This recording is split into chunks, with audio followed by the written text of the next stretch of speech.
తెలంగాణ భవన్లో BRS MLC Dasoju Shravan Kumar మాట్లాడుతున్నారు. ఇప్పుడు లైవ్ చూద్దాం.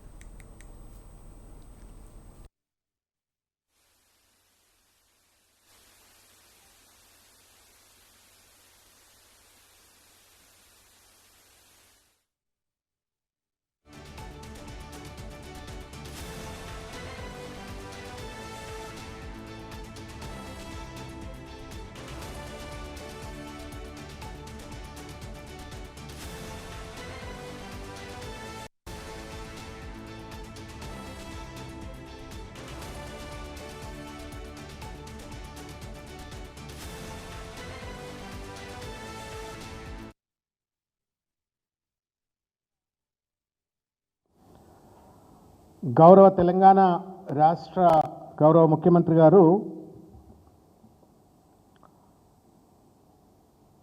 క్రెడాయ్ అని చెప్పని నిర్మాణ రంగ సంస్థకు సంబంధించిన ఒక ప్రొఫెషనల్ ఆర్గనైజేషన్ వాళ్ళు నిర్వహించిన సభలో మాట్లాడారు. అంతకుమంటే ముందు జెండా వందన పండుగ సందర్భంగా గోల్కొండలో మాట్లాడినారు. ఈ రెండు కూడా పసలేనటువంటి ఒక ప్రసంగాలు. ప్రజలకు కానివ్వండి, ముఖ్యంగా నిర్మాణ రంగంలో ఉన్న పెద్దలకు కానివ్వండి, ఏ రకమైనటువంటి ఒక విశ్వాసం కల్పించకుండా ఒక డొల్లతనంతో ముఖ్యమంత్రి రేవంత్ రెడ్డి గారు మాట్లాడి నిర్మాణ రంగాన్ని ఇప్పటికే కుదేలైపోయి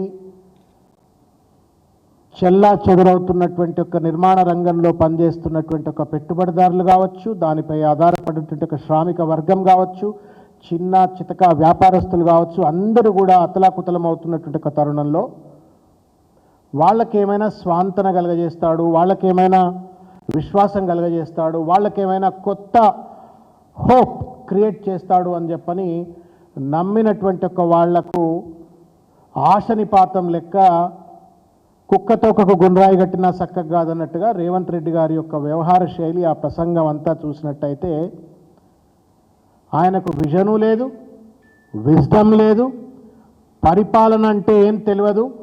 ఎంతసేపటికి కేసీఆర్ గారిపైన కేటీఆర్ గారిపైన పేరు చెప్పో పేరు చెప్పకనో దుమ్మెత్తిపోయాలా, మోకా దొరికితే చంద్రబాబు నాయుడు గారి భజన కొట్టాలా. ఇది తప్ప ఆయనకి ఇంకొక దుగ్ధ కానీ సోయి కానీ బాధ్యత కానీ ఉన్నట్టుగా రేవంత్ రెడ్డి గారు వ్యవహరించలేదు. చాలా బాధ కలిగించే ఒక అంశం.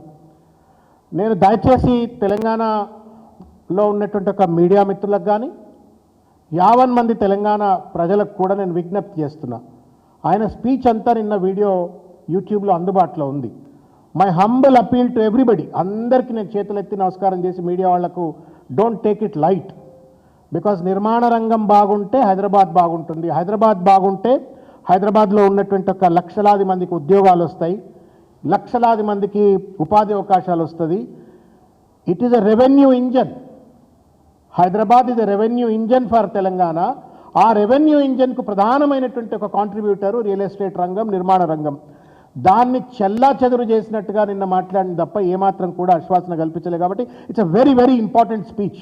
ఏం మాట్లాడుతున్నాడు, ఏం ఆశ్వాసన ఇస్తూ ఉన్నాడు, ఏమి నమ్మకం కలగజేస్తుండ అనేటువంటి ఒక అంశం మీరైనా తెలుసుకోవడం కోసమైనా సరే నేను విజ్ఞప్తి చేస్తున్నా.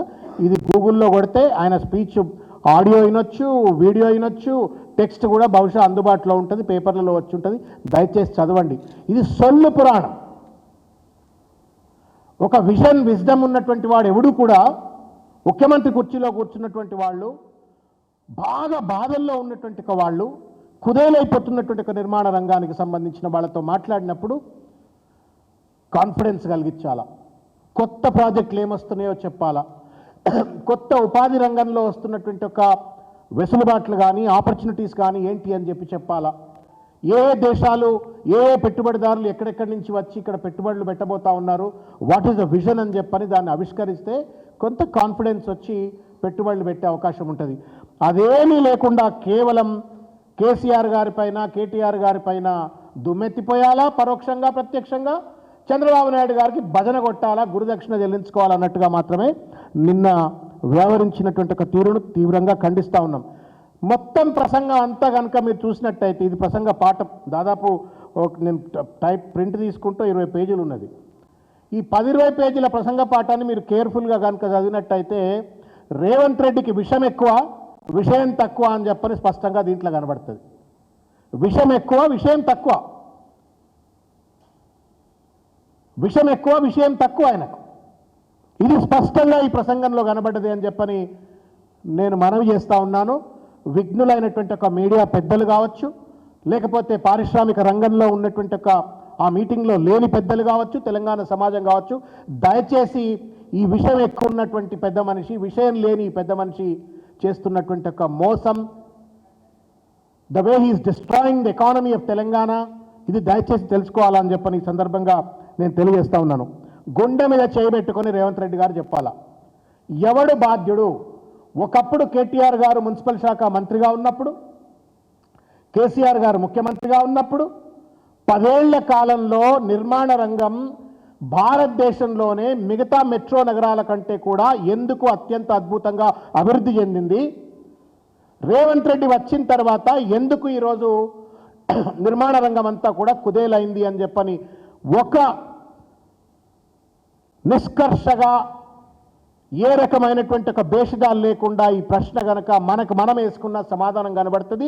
వీటికి కారకుడు కేవలం రేవంత్ రెడ్డి.